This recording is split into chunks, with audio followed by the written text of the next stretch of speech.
ಕೋಟಿ ಸೂರ್ಯ ಸಮಪ್ರಭ ನಿರ್ವಿಘ್ನಂ ಕುರು ಮೇ ದೇವ ಸರ್ವಕಾರ್ಯೇಷು ಸರ್ವದಾ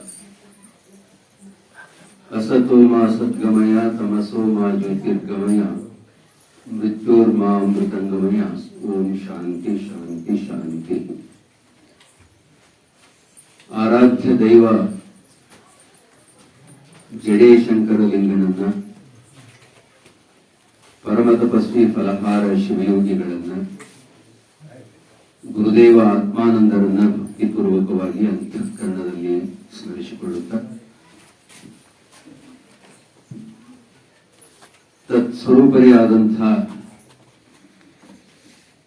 ವೇದಿಕೆ ಮೇಲಿರತಕ್ಕಂಥ ಎಲ್ಲ ಹಿರಿಯರಲ್ಲಿಯೂ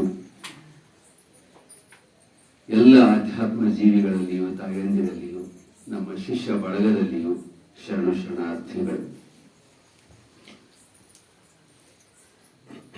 ಬಸು ಬಹಳ ಚಂದ ಹೇಳಿದಾಗ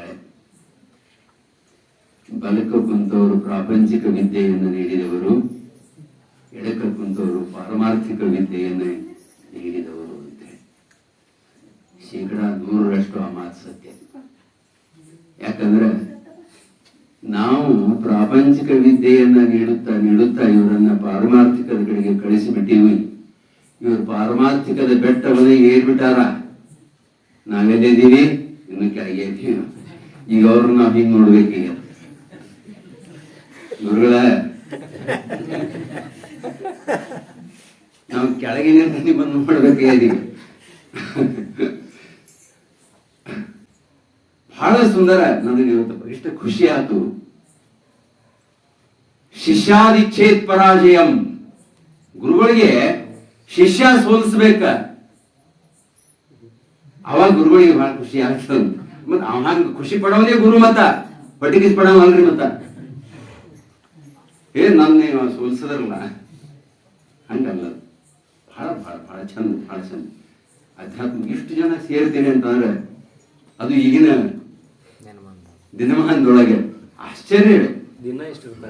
ಬಹಳ ಬಹಳ ಅದ್ಭುತ, ನಿಜವಾಗಿಯೂ ಅದ್ಭುತ. ಇದನ್ನೆಲ್ಲ ನೋಡಿದ್ರೆ ನನಗೆ ಎರಡು ಬಹಳ ಸುಂದರ ಹಾಡುಗಳು ನೆನಪಡ್ತಾವ. ಎರಡು ಹಾಡು ಹೇಳ್ತೀನಿ, ನೀವು ನೆನಪು ಮಾಡಿದ್ರಿ. ಆ ಹಾಡ ಸರ್ಪಭೂಷಣ ಶಿವಯೋಗಿಗಳದು ದೂರವಿಲ್ಲವೋ ಮುಗುತಿ. ದೂರವಿಲ್ಲವೋ ಮುಕುತಿ, ದೂರವಿಲ್ಲವೋ, ದೂರವಿಲ್ಲವೋ ಮುಕುತಿ, ದೂರವಿಲ್ಲವೋ. ಪಾರಮಾರ್ಥ ತತ್ವ ಸುಖವ, ಪಾರಮಾರ್ಥ ತತ್ವ ಸುಖವ ಸೂರ್ಯಗೊಂಬಾಯತಿ ಗದೇನು. ದೂರವಿಲ್ಲವೋ ಮುಕುತಿ, ದೂರವಿಲ್ಲವೋ.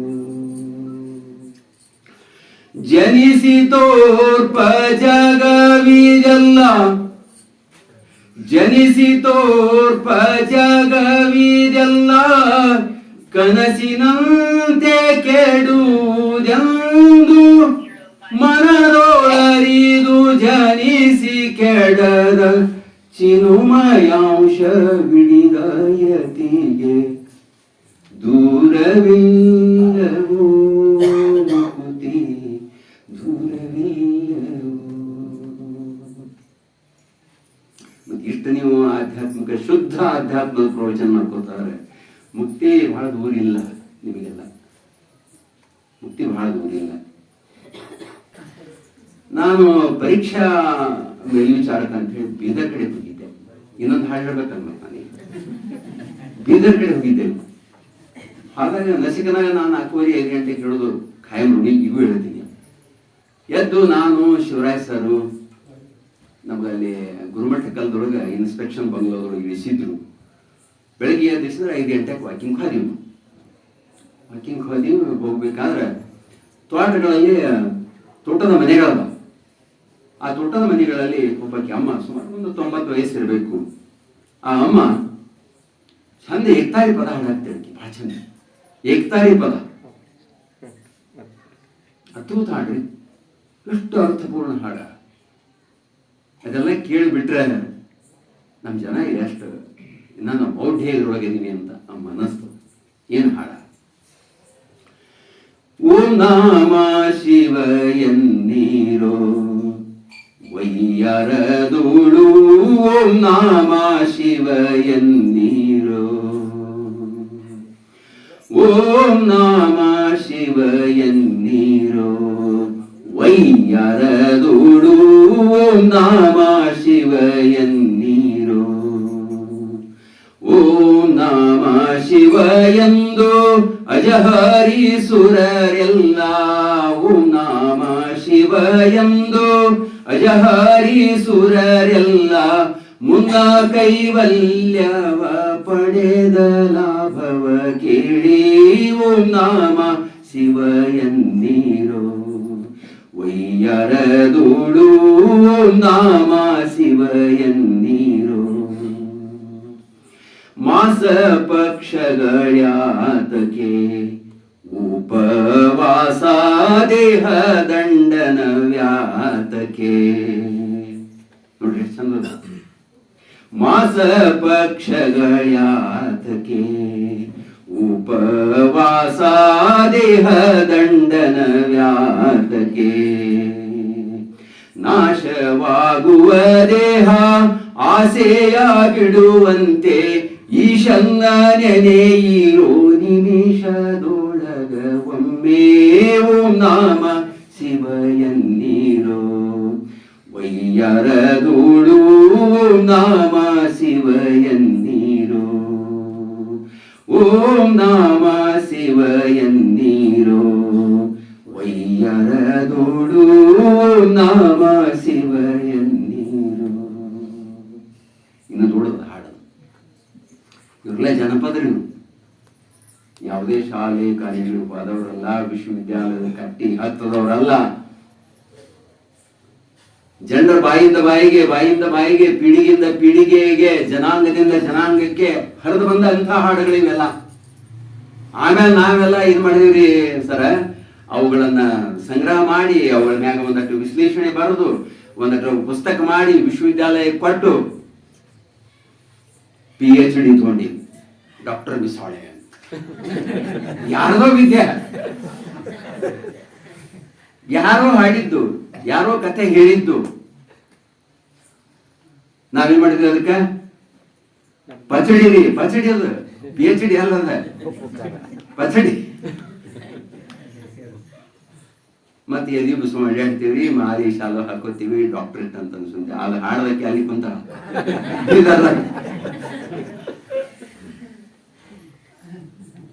ಆಕಿ ಭಾಳ ಚಂದ ಹಾಡಿದ್ರು. ನಾನು ಎಷ್ಟು ದಡ್ರಿ ನಿಂತೇವೆ ನಾವು, ಸುಮ್ಮನೆ ಹಂಗ ಟಾಕ್ಟಿಕ್ ಪ್ಯಾಂಟ್ ಶರ್ಟ್ ಹಾಕೊಂಡು ಮಸ್ತ್ ಕಾಣಿಸ್ತೀವಿ. ಖರೆ ಎಷ್ಟು ಅಜ್ಞಾನ ಇರ್ತದೆ ನೋಡ್ರಿ ಒಳಗೆ. ಅಮ್ಮ ಕೇಳಿದೆ, ಭಾಳ ಚಂದ ಹಾಡಿತ್ತಮ್ಮ, ಏನು ಅಡ್ಡಿ ಇಲ್ಲ, ಭಾಳ ಖುಷಿ ಆಯ್ತು ನನಗೆ, ಇಷ್ಟು ದೂರ ಬಂದದ್ದಕ್ಕೆ ಸಾರ್ಥಕ ಅನಿಸ್ತು ಅಂಥೇಳಿ ಎಲ್ಲ ಹೇಳಿ, ಒಂದೇ ಒಂದು ತಿಳಿಲಿಲ್ಲ ನನಗೆ ಇದರಾಗ ಅಂತಂದೆ. ಏನು ತಿಳಿಲಿಲ್ಲ? ಏನಿಲ್ಲ. ಓಂ ನಮ ಶಿವಾಯ ಎನ್ನೀರೋ ವಯ್ಯಾರದೋಳು, ಓಂ ನಮ ಶಿವಾಯ ಎನ್ನೀರೋ. ಭಾಳ ಚಂದ. ಆದ್ರೆ ವಯ್ಯಾರದೋಳು ಓಂ ನಮ ಶಿವ ಎನ್ನೀರೋ ಅಂತ ನೀ ಅಂತೀಯಲ್ಲ, ವಯ್ಯಾರ ಅಂತ ಶಬ್ದ ಬಳಸೋದು ತಪ್ಪಲ್ಲ. ವಯ್ಯಾರ ಹೆಂಗ್ ಮಾಡೋದ್ರಿ? ಓಂ ನಮ ಶಿವಾಯ ಅಂತ ಹಡ ಹೇಳ್ತೀರಿ, ಮತ್ತೆ ವಯ್ಯಾರ ಅಂತ ಶಬ್ದ ಬಳಸ್ತೀರಿ. ತಪ್ಪಲ್ಲೇನೋ ಮಾತಲ್ಲೇ. ಎಲ್ಲಿ ಕಲ್ತೀನಿ ಅಂತ ನಾನು ಧಾರವಾಡ ಕಲ್ತೀನಿ. ಏನ್ ಕಲ್ತೀನಿ? ನಾ MEd ಮಾಡಿದ್ದೀನಿ. ಅಹಂ ಒಂದಿರ್ತಲ್ಲ ಒಳಗ ತುಂಬಿರ್ತದ. ನಾ MEd ಮಾಸ್ಟರ್ ಆಫ್ ಎಜುಕೇಶನ್ ಅಂತ ಹೇಳಿ ಒಳಗಿರ್ತು. MEd ಮಾಡಿದ್ದೀನಿ. ME ಕಾಯ ಕಲ್ಯಾಕ್ ಹೋಗಿದ್ದಿ ಅಂತಂದ್ರೆ ME ಕಾಯ ಕಲ್ಯಾಕ್ ಹೋಗಿದ್ದಿ ಅನ್ನ ಸತ್ಯಪ್ಪ ಅಂತ ಹಂಗ ಅಹಂ ಮುರಿತಾರ. ಅಹಂಕಾರ ಹೆಂಗ ಮುರಿತಾರ? ನಿರಸನ ಅಂದ್ರೆ ನೀವು ನಿರಸನ ಮಾಡುವಂತಾರ. ಅಷ್ಟು ಕ್ಷಣ ಇರ್ತಾರೆ. ಇಲ್ಲವೇ ನನಗೆ ತಿಳಿಲಿಲ್ಲ ಹೇಳು. ಕೈ ಮುಗಿಬೇಕಾದ ಕೇಳ ಯಾರು ಮಾಡ್ಬೇಕಾಗ್ತದ ದೇವ್ರ ಮುಂದೆ. ದೇವರ ಮುಂದೆ ವಯ್ಯಾರ ಮಾಡಿ ಗೆದ್ದವರು ಅದಾರಲ್ಲ, ಭಕ್ತಿ ಪ್ರೀತಿಯ ಭಕ್ತಿ ಬೇರೆ, ನಿಂದಾ ಭಕ್ತಿ ಬೇರೆ. ದೇವರನ್ನ ಬೈದು ದೇವರನ್ನ ವಂಚಿಕೊಂಡವ್ರು ಅದಾರ, ಅದಕ್ಕೆ ನಿಂದಾ ಭಕ್ತಿ ಅಂತಾರ. ಈ ಅಮ್ಮಂದು ವಯ್ಯಾರದ ಭಕ್ತಿ, ವಯ್ಯಾರದ ಭಕ್ತಿ. ವಯ್ಯಾರ ಮಾಡಿದ್ವು ದೇವರನ್ನು ವಂಚಿಕೊಂಡವ್ರು ಅದರಲ್ಲ ಅಂತಂದ್ರು. ನಾನು ತಲೆ ತೋರಿಸ್ಬೇಕಾಗತ್ತೆ ಕರ ಹಂಗ ಅಮ್ಮ ಅಂತನ್ಯ ಅದರ್ಥಮ್ಮ ಹೇಳ್ಬೇಕು. ಈ ಸಾವ ಈ ಕೆಡುವ ಗಂಡರ ನೊಯ್ದು ಒಲ್ಯಾಗ ಹಾಕು. ಈ ಸಾವ ಈ ಕೆಡುವ ಗಂಡರನ್ನೊಯ್ದು ಒಲ್ಯಾಗ ಹಾಕು. ಸಾವಿಲ್ಲದ ಕೇಡಿಲ್ಲದ ರೂಹಿಲ್ಲದ ಚೆಲುವಾಂಗ ನೊಲಿದೇನವ್ವ ಅಂತ ಅಕ್ಕಮಹಾದೇವಿ ಅನ್ಬೇಕಾದ್ರ ಏನಂದಾಕಿ? ಚೆಲುವಾಂಗ. ಚೆಲುವಾಂಗ ಅಂತ ಶಬ್ದ ಬಳಸ ಅಕ್ಕಮಹಾದೇವಿ. ಏನ್ರಿ ಸರ ಅಂತಂದ್ರು ಮುಂದೆ ಕುಂತ ನನಗೆ. ಹೌದಿಲ್ರಿ ಸರ ಅಂತ. ಹೌದು, ಚಲುವಾಂಗ. ಓಕೆ, ಚಲುವಾಂಗ ಅಂತ ಅಕ್ಕಿ ಅವನಿಗೆ ಅನ್ಬೇಕಾದ್ರೆ ಅವ ಯಾರು? ಚಂದ್ರಮಲ್ಲಿಕಾರ್ಜುನ. ಅವ ಚಲುವ ಅನ್ನಕ್ಕೆ ಯಾರು? ಚಲುವಿ. ಚಲುವ ಚಲುವಿಯರಲ್ಲಿ ಬೇರೆ ಇರ್ತದ, ಮುದುಕ ಮುದುಕಿಯರಲ್ಲಿ ಇರ್ತದೆ. ಇನ್ನಂದ್ರೆ ಹಿಂಗ ಚಲುವ ಚಲುವಿ ಚಲುವಾಂಗ ಅಂತ ಈಕೆ ಅನ್ಬೇಕಾದ್ರೆ ಈಕಿ ಚಲುವಿದ್ದಲ್ಲೇ ಅಂದಿರ್ತ. ಚಲುವ ಚಲುವಿಯರಲ್ಲಿ ವಯ್ಯಾರೇ ಇರ್ತದೆ. ಹೌದಿಲ್ರಿ? ಹೌದಿಲ್ರಿ ಅಂತಂದ್ರು. ಹೌದೇ ಮಾತಂದ್ರೆ ಇದು ಯಾವ ವಿಶ್ವವಿದ್ಯಾಲಯದೊಳಗೂ ಕಲಿಸ್ಲಿಲ್ಲವೇ ಅಂತ.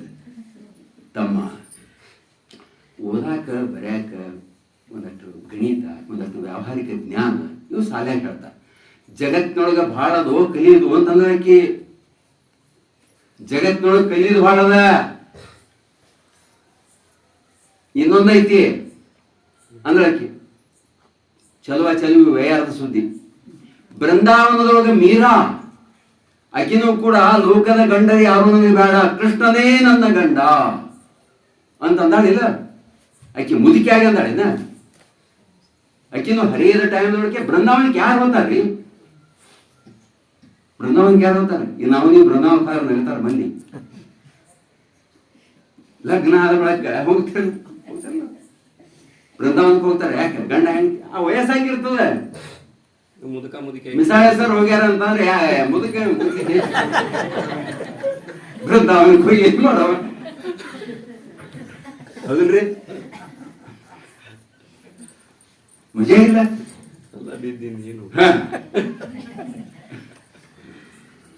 ಏನ್ ಮಾಡೋದು? ಬೃಂದಾವನಕ್ಕೆ ಹೋಗಿ ಈಗ ಹೋಗೋ ಟೈಮ್ದಾಗ ಹೋಗಿಲ್ಲ. ನಾನು ಏನ್ ಬೈತಿದ್ದ ನಡಿ ಹೋಗೋ ನೋಡ್ರಿ ದಕ್ಷಿಣ ಭಾರತ ಪ್ರವಾಸಕ್ಕೆ ಅಂತಂದ್ರೆ ಎಲ್ಲೆಲ್ಲಿ ಹೋಗೋರು ಬೃಂದಾವನ ನೋಡೋಣ. ಬುದ್ಧಿಗಿದೆ ಮಗನಿಗೆ ಲಗ್ನ ಮಾಡಿ ಮಗನ ಸೊಸಿನ ಕಳಿಸ್ಬೇಕಾದ ವಯಸ್ಸೊಳಗೆ ಬೃಂದಾವನಕ್ಕೆ ಹೋಗ್ತಾರೆ. ಏನ್ ಮಾಡೋದು? ಬಹಳ ಚಂದ. ಆಕೆ ಅಂತ ಮಾಸ ಪಕ್ಷಗಳ ಯಾತಕ್ಕೆ, ಮಾಸ ಪಕ್ಷಗಳ ಯಾತಕ್ಕೆ, ಉಪವಾಸ ದೇಹದಂಡನ ಯಾತಕ್ಕೆ ಯಾಕೆ ಮಾಡ್ತೀರಿ? ದೇಹದಂಡನೆ ಶುದ್ಧ ಆಧ್ಯಾತ್ಮಿಕ ತಿಳ್ಕೊಂಡು ನಾನು ಇದೇನು ಶರೀರದ ನಾನಲ್ಲ ಅಂತ ಗೊತ್ತಾದ ಬಳಿಕ ಉಳಿದ್ರ ಅವಶ್ಯಕತೆ ಇಲ್ಲ.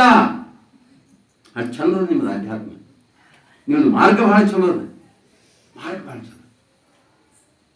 ನಿಜಕ್ಕೂ ಶಿವಪೇಟೆ ನಾವು ನೀವೆಲ್ಲ ನಿಜಕ್ಕೂ ಧನ್ಯರೇ. ಅಂತ ಗುರುಗಳು ನಮ್ಗೆ ಸಿಕ್ಕರಲ್ಲ. ಕುರುಬರ್ ಸರ್ ಆತು, ಆತ್ಮಾನಂದರಾತು, ಶಿವಾನಂದರಾತು, ಸಿದ್ದೇಶ್ವರ ಸ್ವಾಮಿಗಳಾತು, ಈ ಪರಂಪರೆ ನಮಗೆ ಸಿಗ್ತಲ್ಲ. ಇದು ಎಲ್ಲರಿಗೂ ಸಿಗುದಿಲ್ರಿ, ಇದು ಎಲ್ಲರಿಗೂ ಸಿಗುದಿಲ್ಲ. ಡೊಂಕು ಮಾರಿಯ ಹಣಮಾಲಂಕಾಕ ಬಲು ಚೆಲುವ ಟೊಂಕದ ಮ್ಯಾಲ ಎಡಗೈಯು. ಹನುಮಪ್ಪನ ಮೂರ್ತಿ ನೋಡ್ರಿ ಹೆಂಗದ. ಡೊಂಕು ಮಾರಿಯ ಹಣಮಾಲಂಕಾಕ ಬಲು ಚೆಲುವ ಟೊಂಕದ ಮ್ಯಾಲ ಎಡಗೈಯು. ಟೊಂಕದ ಮ್ಯಾಲ ಎಡಗೈಯ ಇಟಗೊಂಡು ಲಂಕಾಕಲಾಗ ಒಗದಾಡು. ಹನುಮಪ್ಪನ ಜಾಗದ ನಾವು ನೀವು ಇದ್ರೆ ಸಿಟ್ಟಿಗೆ ಒದ್ದು ಬಿಡ್ತಿದ್ದೇವೆ. ಯಾಕೆ ಹೇಳ್ರು? ಡೊಂಕುಮಾರಿಯ ಹನುಮಂತ ನೀವು ರೈತ ಏನ್ರಿ ಸರ ನಿಮಗ ಡೊಂಕ್ ಮಾರಿ ಅಂದ್ರೆ ಕೇಳಿದ್ನೆ ಏನ್ರಿ ಸರ ಏನ ನಮ್ ಗುರುಗಳು ಅಂತ ನಾವ್ ಅನಿಸ್ತೀವಿ ಇಲ್ಲ ಅಂತ ಅಲ್ಲ. ಡೊಂಕ್ ಮಾರಿ ಅಂತ ನೀವು ನಿಮ್ ನೋಡ್ಕೊಂಡ್ರಿ ನಮ್ಮ ಮಾರಿ ನಿಮ್ಮ ಮಾರಿ ನೋಡ್ಕೊಂಡ್ರಿ ಏನ್ರಿ ಅಂತ ಬೈತೀನಿ. ಇದಕ್ಕೆ ನಿಂದ ಭಕ್ತಿ ಅಂತ ಬಂದ್ ನೋಡ್ರಿ.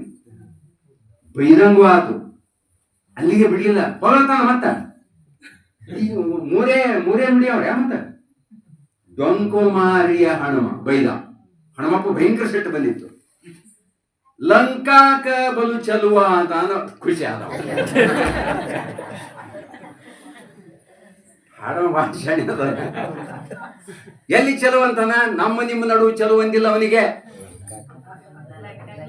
ಲಂಕಾಕ ಬಲು ಚಲುವ. ಯಾಕ ಲಂಕಾಕ್ಕೆ ಯಾಕೆ ಬಲು ಚಲುವ? ಗಟ್ಟ ಆಡ್ತಾವ್ರಿ ಅಲ್ಲೆಲ್ಲ ರಾಕ್ಷಸರ. ಈ ಹನುಮಪ್ಪನಿಗಿಂತ ಕುರುಪಿ ಅದ, ಹನುಮಪ್ಪನಿಗಿಂತ ಕುರುಪಿ ಅದಾರ ಅವರು. ನಿಮ್ ನೋಡಿ ಚಲುವ ಅಲ್ಲವ. ಎಲ್ಲಿ ಚಲುವ? ಲಂಕಾಕ ಚಲುವ. ಮುಂದ ಟೊಂಕದ ಮ್ಯಾಲ ಎಡಗೈಯ ಇಟ್ಟುಕೊಂಡು ಲಂಕಾಕ ಲಾಗ ಬಗದಾನ ಅಂತ ಹೇಳಿ ಅವನು ಬಲವನ್ನು ಹೊಗಳ್ತಾನ. ಅವ ದೇವರ ನಗಬೇಕು, ಅಳಬೇಕು, ಹೊಡಿಬೇಕು. ಎಲ್ಲರೂ ಬಂದು ನೋಡಿದ. ಬೈದಂಗೂ ಆತು, ನಗಿಸದಂಗೂ ಆತು, ಬಲ ಹೊಗಳದಂಗೂ ಆತು, ಗುರುಪ್ ಹಾಕದಂಗೂ ಆತು. ಬರೇ ಮೂರೇ ಸಾಲ ಅದಾರ ಸರ್. ನಮಗ ಸಹಿತ ಇಂಥವು ಬರೆಯಕ್ ಆಗಿಲ್ಲ, ಬರೆದಿಲ್ಲ. ಅಷ್ಟು ಅದ್ಭುತ ಜನರು. ಇನ್ನು ವಿಷಯಗಳಿಗೆ ಬರೋದು. ಜಗತ್ತ ಬಹಳ ವಿಸ್ಮಯಕಾರಿ ಅದ. ಈ ಬ್ರಹ್ಮಾಂಡ ಸೃಷ್ಟಿಯಾಗಿ ಕೋಟಿ ಕೋಟಿ ವರ್ಷಗಳ, ಲಕ್ಷಗಳಲ್ಲ, ಕೋಟಿ ಕೋಟಿ ವರ್ಷಗಳಾಗಿರುವುದು. ಆನಂತರ ಎಲ್ಲ ಪ್ರಾಣಿಗಳು, ಪಕ್ಷಿಗಳು, ಸರೀಸೃಪಗಳು, ಇತರ ಜೀವರಾಶಿಗಳೆಲ್ಲ ಏನು 84 ಲಕ್ಷ ಜೀವರಾಶಿಗಳು ನೀವು ಕರಿತೀರಿ. ಆ ಎಲ್ಲ ಜೀವರಾಶಿಗಳು ಮನುಷ್ಯನಿಗಿಂತ ಮೊದಲೇ ಸೃಷ್ಟಿಯಾಗ ನಿಮ್ಗೆ ಗೊತ್ತಿರಲಿ. ಕೊನೆಯದಾಗಿ ಸೃಷ್ಟಿ ಮಾಡಿದ್ದೇ ಮನುಷ್ಯನನ್ನ. ಮತ್ತೆ ಬಹಳ ದುರ್ಬಲ ಮನುಷ್ಯ ಖರೆ ಅಂತ. ಒಂದು ಜವಾರಿ ಆಕಳ ಕರು ಹುಟ್ಟತಾದ್ರೆ ಹುಟ್ಟಿದ ತಕ್ಷಣ ಜಿಗಾಡೋದು. ನಮಗ್ 10-11 ತಿನ್ಬೇಕ್ರಿ. ಎದ್ದಾಡಕ ಭೂಮಂಡಲಕ್ಕೆ ಕೋಟಿ ಕೋಟಿ ವರ್ಷಗಳು, ಎಲ್ಲ ಪ್ರಾಣಿ ಪಕ್ಷಿಗಳು, ಸರೀಸೃಪಗಳು ಎಲ್ಲರ ಸೃಷ್ಟಿ ಆದ ನಂತರ ಮನುಷ್ಯನ ಸೃಷ್ಟಿ ಅಂತ ಹೇಳಿದೆ. ಕೊನೆಯ ಸೃಷ್ಟಿ. ಮನುಷ್ಯ ಹುಟ್ಟಿದ್ದಾದ್ರೆ ಅವಾಗ ಆಗಿದ್ರ ವಿಜ್ಞಾನಿಗಳು ಹೇಳ್ತಾರೆ 12 ಲಕ್ಷದಿಂದ ಆರಂಭಿಸಿ 16 ಲಕ್ಷ ವರ್ಷ ಆಯ್ತು ಮನುಷ್ಯ ಹುಟ್ಟಿದ. ಅದಕ್ಕೆ ಮನುಷ್ಯ ಇರಲಿಲ್ಲ. 16 ಲಕ್ಷ ದೊಡ್ಡ ಅಂಕಿ ಹೇಳ್ತಾರೆ. ಮಿನಿಮಮ್ ಅಂದ್ರೆ 12 ಲಕ್ಷ. ಮನುಷ್ಯ ಹುಟ್ಟಿ ಬಂದಿದ್ದೆ 12 ಲಕ್ಷ ವರ್ಷದಿಂದ ಈ ಕಡೆಗೆ, ಆ ಕಡೆ ಇಲ್ಲ. ಅದು ಎಲ್ಲೇ? ನಮ್ಮ ಮೂಲ ಆಫ್ರಿಕಾ. ಭಾರತದೊಳಗಲ್ಲ. ಮನುಷ್ಯ ಮಂಗನಿಂದ ಮಾನವ ಅಂತ ಹೇಳ್ತಾರೆ, ಅಮೀಬಾದಿಂದ ಮಾನವ ಅಂತ ಹೇಳ್ತಾರೆ. ಒಟ್ಟ ಮನುಷ್ಯ ಸೃಷ್ಟಿ ಆಗ್ಯದ, ಅದು ಆಫ್ರಿಕಾದೊಳಗ. ಅಲ್ಲಿಂದ ಬೇರೆ ಬೇರೆ ಕಡೆಗೆ ನಿಧಾನವಾಗಿ ಮನುಷ್ಯ ಎಲ್ಲಿ ತನಗೆ ನೀರು ಸಿಗ್ತದೆ, ಎಲ್ಲಿ ಆಹಾರ ಸಿಗ್ತದೆ, ಎಲ್ಲಿ ಹಣ್ಣಂಪಲು ಸಿಗ್ತವೆ, ಎಲ್ಲಿ ಪ್ರಾಣಿಗಳು ಪಕ್ಷಿಗಳು ಬೇಟೆಯಾಡಿ ಮಾಂಸ ತಿನ್ನುವುದಕ್ಕೆ ಸಿಗ್ತದೆ, ಸಮೃದ್ಧಿ ಅದೇ, ಆ ಕಡೆ ಎಲ್ಲ ಕಡೆ ಮನುಷ್ಯ ವಾದ. ಹಾಗೇನೆ ಭಾರತಕ್ಕೂ ಬಂದಂಥದ್ದು ಒಂದು ಸಂತತಿ.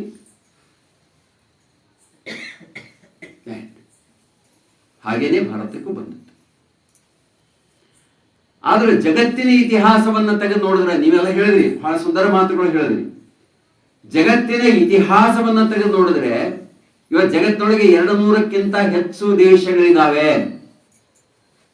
ಅದರೊಳಗೆ ಅತ್ಯಂತ ಪ್ರಾಚೀನ ರಾಷ್ಟ್ರ ಯಾವುದು ಅಂದ್ರೆ ಭಾರತ. ಭಾರತಕ್ಕೆ 10,000 ವರ್ಷಗಳ ಲಿಖಿತ ಇತಿಹಾಸ ಅದೇ. ಲಿಖಿತ ಇತಿಹಾಸ ಅದ್ರಿ. ಇನ್ನು ಅಲಿಖಿತ ಇನ್ನೂ ಬಹಳ ಬರವಣಿಗೆದ್ದೇ ಇದು. 10,000 ವರ್ಷಗಳ ಲಿಖಿತ ಇತಿಹಾಸ ಭಾರತಕ್ಕೆ. ನಿಮ್ಗೆ ಗೊತ್ತಿರಲಿ, ಅಮೇರಿಕಕ್ಕೆ ಬರೀ 800 ವರ್ಷಗಳ ಇತಿಹಾಸ ಅಷ್ಟೇ ಅದು. ಬರೀ 800, 1000 ಆಗಿಲ್ಲ ಇನ್ನು. 1000 ಇನ್ನೂ ಆಗಿಲ್ಲ ಅಮೇರಿಕ ಹುಟ್ಟಿ. ಬರೀ 800 ವರ್ಷಗಳ ಇತಿಹಾಸ. ಸರೋವರಗಳು ಎಲ್ಲಿದಾವ, ಮನಸ್ಸು ತುಂಬುವಂತಹ ಕಾಡುಗಳು ಎಲ್ಲಿದಾವ, ಅದ್ಭುತವಾದಂತಹ ಜ್ಞಾನ ಎಲ್ಲಿದೆ ಅಂತ ನನಗೆ ಯಾರಿಗೆ ಕೇಳಿದ್ರೆ ನಾನು ಭಾರತದ ಕಡೆಗೆ ಕೈ ಮಾಡ್ತೇನೆ ಅಂತ ಮ್ಯಾಕ್ಸ್ ಮುಲ್ಲರ್ ಹೇಳಿದ ಮಾತಿದು. ಅದಕ್ಕಾಗಿ ದೊಡ್ಡವರು ಹೇಳ್ತಾರ ಏನಂತಂದ್ರೆ, ನ ಹಿ ಜ್ಞಾನೇನ ಸದೃಶಂ ಪವಿತ್ರಂ ಇಹ ವಿದ್ಯತೆ.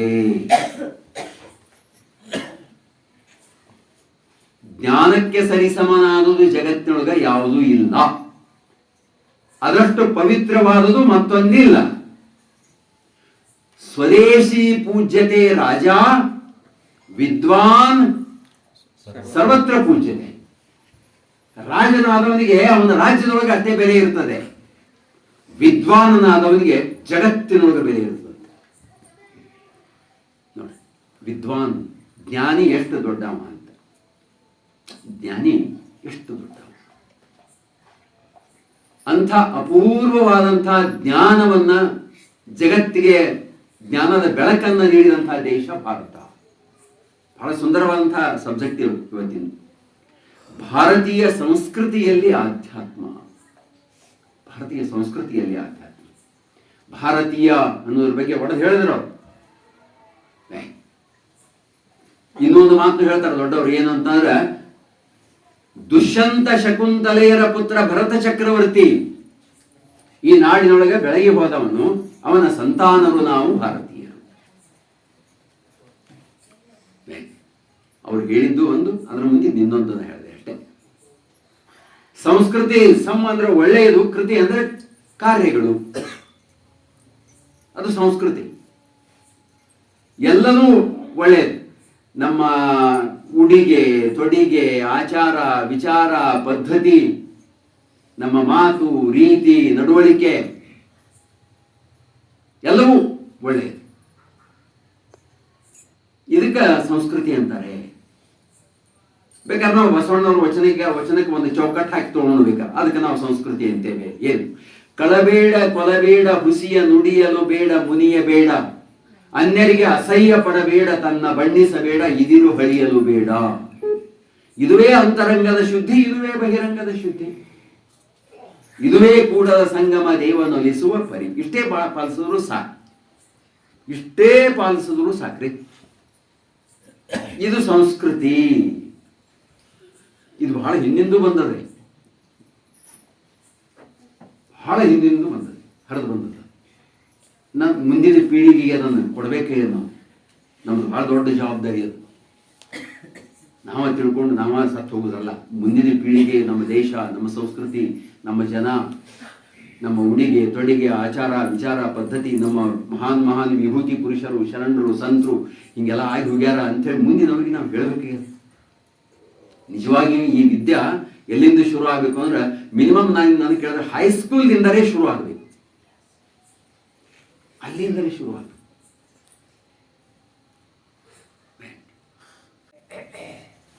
ನೀಲಗಂಗಮ್ಮ ಗೌಡಶಾನಿ ಅಂತಿದ್ರು, ಮುದುಕಿ. ದೊಡ್ಡ ಆಲದ ಮರ ಬೀರಪ್ಪದೇವ್ರ ಗುಡಿ ಬಂದಿತ್ತು. ಆ ಗುಡಿ ಹತ್ರ ಓಣ್ಯದೆಲ್ಲ ಹುಡುಗರು ಹುಡುಗಿಯರು ಎಲ್ಲರೂ ನಾವು 6 ಗಂಟೆಗೆ ಅಂದ್ರೆ ಅಲ್ಲಿ ಬಂದು ಸೇರಿ ಬಿಡೋರು ನಾವು. ಎಷ್ಟು ಮಜಾ ಇರ್ತದೆ ನೋಡ್ರಿ, ಎಷ್ಟು ಮಜಾ ಇರ್ತದೆ. ಓಣ್ಯದ ಹುಡುಗರು ಹುಡುಗಿಯರೆಲ್ಲ ಬಂದು ಅಲ್ಲಿ ಆಟಕ್ಕಂತ ಸೇರೋರು. ಹಿಂದಾಡಿ 8 ಗಂಟೆ ಮುಗಿದ ಬಳಿಕ ಆ ಅಮ್ಮ ಬಂದು ಹಾಡು ಹೇಳಬೇಕು, ಆ ಅಮ್ಮ ಬಂದು ಕಥೆ ಹೇಳ್ಬೇಕು ನಮಗ. ಅದು ದಿವಸದ ರೂಢಿ, ಅದು ದಿವಸದ ರೂಢಿ. ಒಂದು 25-30 ಹುಡುಗರು ಬಂದು ಹುಡುಗರಿಗೆ ಎಲ್ಲ ಸೇರ್ಕೊಳ್ಳೋರು ಅಲ್ಲಿ. ಚಾವ್ ಮೇವ್ ಚಾವ್ ಮೇವ್ ಚಾವ್ ಮೇವ್ ಅಂತೇಳಿ ಮಜಾ ಹೆಂಗದಂದ್ರೆ, ಅದೇ ಗಿಡದ ಮ್ಯಾಗ ಸಾಯಂಕಾಲ 6 ಗಂಟೆಗೆ ಆ ಪರಿಸರದೊಳಗಿರ್ತಕ್ಕಂಥ ಎಲ್ಲಾ ಹಕ್ಕಿ ಪಕ್ಷಿಗಳು ಅವೆಲ್ಲ ಮ್ಯಾಲ ಬಂದು ಹಾರಾಡವು ಮತ್ತು ಅವು ಸಫಳ ಮಾಡ್ತಿದ್ವು. ಕೆಳಗೆ ಮಕ್ಕಳ ಸಫಳ, ಮ್ಯಾಲ ಆ ಅಮ್ಮ ನಮ್ಮ ಕಥೆ ಹೇಳ್ತಿದ್ವು. ಆಧ್ಯಾತ್ಮ ಅನ್ನೋದು ಹೇಳ್ತೀನಿ ನಿಮ್ಮನ್ನ. ಏನ್ ಕಥೆ ಹೇಳ್ತಿದ್ರು? ಊರೊಳಗ ಒಬ್ಬ ಸಣ್ಣ ರೈತ ಇದ್ದಂತೆ. ಅವನು ಅಂಗೈ ಎಷ್ಟ ಫಲ ಇತ್ತಂತೆ. ಅಂಗೈ ಅಂದ್ರೆ ಸಣ್ಣದ ಅಂತ ಇಷ್ಟೇ ನಾವು ತಿಳ್ಕೊಳ್ಳಿ. ಅಂಗೈ ಎಷ್ಟ ಫಲ ಇತ್ತಂತೆ. ಅದ್ರೊಳಗ ಜೋಳ ಬಿತ್ತಿದ್ದ. ಜೋಳ ಮಸ್ತ್ ತೆರೆಯಾಗಿತ್ತು. ಹಕ್ಕಿ ಪಕ್ಷಿಗಳ ಕಾಟ ಬಹಳ ಆಗಿಬಿಡ್ತು. ಅವನ್ ರೈತ ಏನ್ ಮಾಡ್ದ ಅಂತಂದ್ರ ಆ ಜ್ವಾಳದ ನಿಲುವಿನೊಳಗ ಒಂದ ಅಟ್ಟ ಕಟ್ಟಿ ಅದ್ರ ಮ್ಯಾಗ ನಿಂತು ಹಕ್ಕಿ ಹೊಡ್ಯಾಕತ್ತಾವ. ಕಾವಣಿ ತಗೊಂಡ ಹಕ್ಕಿ ಹೊಡಿತಿದ್ದ, ಡಬ್ಬಿ ಬಾರಿಸ್ತಿದ್ದ, ಹಾ ಹೂ ಅಂತಿದ್ದ, ಏನೇನೋ ಸಪ್ಪಳ ಮಾಡಿಸ್ತಿದ್ದ, ಓಡಿಸ್ತಿದ್ದವ. ಯಾಕ? ಇಡೀ ವರ್ಷಕ್ಕೆ ಬೇಕಾದಂತ ಕಾಳ ಅಲ್ಲಿಂದ ಬರ್ಬೇಕಲ್ಲ, ಅದಕ್ಕೆ ಇಷ್ಟ ಮಾಡ್ತಿದ್ದವ. ಇಷ್ಟೆಲ್ಲ ಮಾಡ್ತಾ ಇರ್ಬೇಕಾದ್ರೂ ಕೂಡ ಹಕ್ಕಿಗಳ ಕಾಟ ಬಹಳ ಆಗಿದ್ದಕ್ಕ ಅವನಿಗೆ ಜೋಕಾಲಿ ಹಗ್ಗಕ್ಕ ಗುಬ್ಬಿನ ಬಿಗದ್ ಕೇಳಿದ್ನಂತೆ. ಸತ್ತೇನ್ ಗುಬ್ಬಿ ಅಂತ ಹೇಳಿ. ಗುಬ್ಬಿ ಹೇಳ್ತತ್ತ, ಸತ್ತಿಲ್ ಮುತ್ಯ ಸುಣ್ಣ ಹಚ್ಚ ತನಿ, ಸತ್ತಿಲ್ ಮುತ್ಯ ಕೆಟ್ಟಿಲ್ ಮುತ್ಯ, ಗುಂಡು ಗುಂಡ ತೆನಿ ತಿಂದು ಗುಂಡದಂದ ನೀರು ಕುಡಿದು ಅಟ್ಟದ ಕಾಲಿಗೆ ಜೋಕಾಲಿ ಆಡಕತ್ತೀನಿ ಅಂತ. ಗುಂಡದಂದ ನೀರು ಕುಡಿದಂತ ನೋಡ್ರಿ ಹೆಂಗೆ. ಆಗಿನ ಕಥೆಯೊಳಗ ಆಗಿನ ಬದುಕು ಹೆಂಗಿತ್ತು ಅನ್ನೋದು ತೋರಿಸ್ತಾವ. ಗುಂಡದಂದ ನೀರು ಕುಡೋದ್ರೆ ಏನು ಈಗಿನವ್ರಿಗೆ ಯಾಕೆ ಗೊತ್ತಾಗಲ್ಲ. ಆಗ ಅಂತರ್ಜಲ ಬಹಳ ಮ್ಯಾಲಿತ್ತು. ಬಾವಿಗಳೇ ಎಲ್ಲೋ ಒಂದೊಂದು ಇರ್ತಿದ್ದು. ಯಾರೋ ಒಬ್ಬರೋ ಇಬ್ಬರು ಊರಾಗ 3 ಮಂದಿ 4 ಮಂದಿ ಅಷ್ಟೇ ನೀರಾವರಿ ಮಾಡ್ತಿದ್ರು. ಊರಾಗಲ್ಲ ಮಳೆ ಸಾಯ್ದೇ ಇದ್ದು. ಬೋರ್ ಅಂತೂ ಒಂದೂ ಇರಲಿಲ್ಲ. ಅಂತರ್ಜಲ ಮ್ಯಾಲೆ ಇತ್ತು. ಮಳೆಗಾಲದಾಗ ಅಂತೂ ಬಹಳ ತೊಡಿ ಮಠ ಬೇಡ, ನಡ ಮಠ ಬೇಡ, ಎಲಿ ಮಠ ಹಡ್ಡಿದ್ರ ಅಲ್ಲಿ ನೀರು ಇರ್ತಿತ್ತು. ಎಲಿ ಮಠ, ಯುಗಾದಿ ಮಠ ನೀರು ಇರ್ತಿತ್ರಿ. ಅದಕ್ಕೆ ಗುಂಡ ಅಂತ ಕರಿತಿದ್ದೀವಿ. ಸ್ವಲ್ಪ ಒಂದು 4 ಹೆಜ್ಜೆ ಒಳಗೆ ಹೋಗಿಸರ ಚರಿಗೆಲ್ ನೀರು ತರಬಹುದಾಗಿತ್ತು. ಅದಕ್ಕೆ ಗುಂಡ ಅಂತ ಕರಿತೀವಿ. ಅದು ಗುಬ್ಬೆ ಅಂತು. ಸತ್ತಿಲ್ ಮುತ್ಯ ಕೆಟ್ಟಿಲ್ ಮುತ್ಯ, ಗುಂಡು ಗುಂಡ ತೆನಿ ತಿಂದು ಗುಂಡನಂದ ನೀರು ಕುಡಿದು ಅಟ್ಟದ ಕಾಲಿಗೆ ಜೋಕಾಲಿ ಆಡಕತ್ತೀನಿ ಅಂತ. ಬಿಡಬಾರ್ದು ಅಂತ ತಿಳ್ಕೊಂಡು ಆ ಗುಬ್ಬಿನ ತಗೊಂಡು ಬೇಲ್ಯಾಕ ಬಾದ. ಅಲ್ಲಿ ಪುಂಡಿ ಕಟ್ಟಿಗೆ ಕಿತ್ತು ಹೋಗಿದ್ರಿ ಅಲ್ಲ, ಆ ಪುಂಡಿ ಕಟ್ಟಿಗೆ ಕಚ ಪಚ ಕಚ ಪಚ ಕಚ ಪಚ ತುಳಿದು ಕೇಳಿದಂತ, ಸತ್ತೇನ್ ಗುಬ್ಬಿ ಅಂತ. ಗುಬ್ಬಿ ಹೇಳ್ತಂತ, ಸತ್ತಿಲ್ ಮುತ್ಯ ಕೆಟ್ಟಿಲ್ ಮುತ್ಯ, ಗುಂಡು ಗುಂಡ ತೆನಿ ತಿಂದು ಗುಂಡದಂದ ನೀರು ಕುಡಿದು ಅಟ್ಟದ ಕಾಲಿಗೆ ಜೋಕಾಲಿ ಆಡಿ ಪುಂಡಿ ಕಟ್ಟಿಗೆ ಅದು ಪುಗಡಿ ಆಡಾಕತ್ತೀನಿ ಅಂತ. ಇದು ಬೇರಿಕೆ, ಅದು ಗುಬ್ಬಿ, ಇದನ್ನು ಬಿಡಬಾರ್ದು ಅಂತ ತಿಳ್ಕೊಂಡು ಆ ಗುಬ್ಬಿನ ತಗೊಂಡು ಎಲ್ಲಿ ಬಾದ ಅಂತಂದ್ರ ಗೌಡ್ರ ಮನೆ ಬಾದ. ಬೆಳಿಗ್ಗೆ ಗೌಡ್ರ ಮನ್ಯಾಗ ಹಂಡೆದಾಗ ನೀರು ಕುದಿಯಾಕೈತಿ. ತಡ್ರಿ ಒಂದು ಸ್ವಲ್ಪ ಮಾತು. ನಾನು ಎಲ್ಲಿ ಗಾಣಿಗಾರ ಮನೆಗೆ ಬಾದ.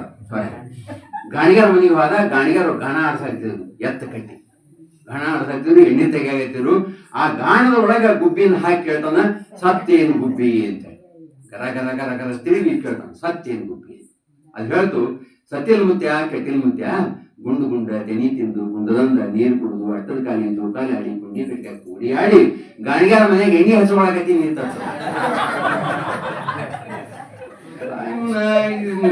ಭಾಳ ತರಿಕೆ ಗುಬ್ಬಿದ ತಡಿಯೋದು ಮಾಡು ಅಂತ ಹೇಳಿ ಗೌಡ್ರ ಮನೆಗೆ ಬಾದ. ಗೌಡ್ರ ಮನೆ ದೊಡ್ಡ ಹಂಡೆ. ಆಗಿನ ಕಾಲ ಹಂಡೆ ಎಷ್ಟು ಇರ್ತಿದ್ವು ಅಂದ್ರ 8-10 ಕೊಡ ನೀರ್ ಹಾಕ್ಬೇಕ್ರಿ. ಅಷ್ಟು ದೊಡ್ಡ ಹಂಡೆ ಈಗಿನವ್ರಿಗೆ ಎತ್ತಾಕಾಗಲ್ಲ. ಖಾಲಿ ಹಂಡೆ, ನೀರಿನ ಹಂಡೆ ಅಲ್ರಿ, ಖಾಲಿ ಹಂಡೆ ಎತ್ತ. ಯಾಕೆ ನಾವು ಉಣ್ಣೋದೇ ಅಂತ ಉಣ್ತೀನಿ. ಎಲ್ಲ ಆಹಾರ ಎಲ್ಲ ವಿಷ ಆಗಿಬಿಟ್ಟದ ಈಗ. ಹೋಗಿಲ್ಲ ನೋಡ್ರಿ, 8-10 ಕೊಡ ನೀರು ಇರ್ತಿದ್ವು. ನೀರು ಕಾಸ್ತಿದ್ರು ಹೊರಗೆ, ಮಸ್ತ್ ನೀರು ಕಾಸ್ತಿದ್ರು. ಆ ಕುದಿ ನೀರಾಗ ಹಾಕಿ ಕೇಳಿದ್ ನಾನು, ಸತ್ತೇನು ಗುಬ್ಬಿ. ಗುಬ್ಬಿ ಹೇಳ್ತಾನೆ, ಸತ್ತಿಲ್ ಮುತ್ಯ ಕೆಟ್ಟಿಲ್ ಮುತ್ಯ, ಗುಂಡು ಗುಂಡ ತೆನಿ ತಿಂದು ಗುಂಡದಂದ ನೀರು ಕುಡಿದು ಅಟ್ಟದ ಕಾಲಿ ಜೋಕಾಲಿ ಆಡಿ ಪುಂಡಿ ಕಟ್ಟಿಗೆ ಕೂಡಿ ಆಡಿ ಗಾಣಿಗಾರ ಮನ್ಯಾಗ ಎಣ್ಣೆ ಹಚ್ಕೊಂಡು ಗೌಡ್ರ ಮನ್ಯಾಗ ಜಳಕ ಮಾಡಕತ್ತೀನಿ ಅಂತ.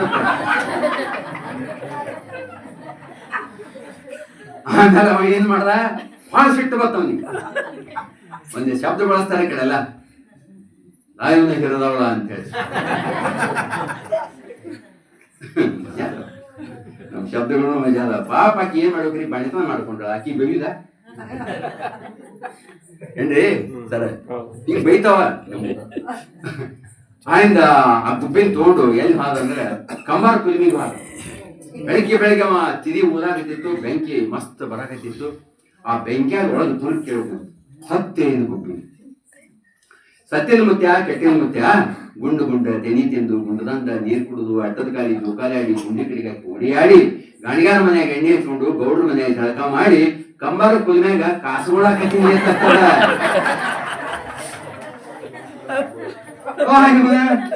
ಏನಿದು ಎಂತ ಗುಬ್ಬಿ? ಸಾಯ್ಲಾರ ಗುಬ್ಬಿ.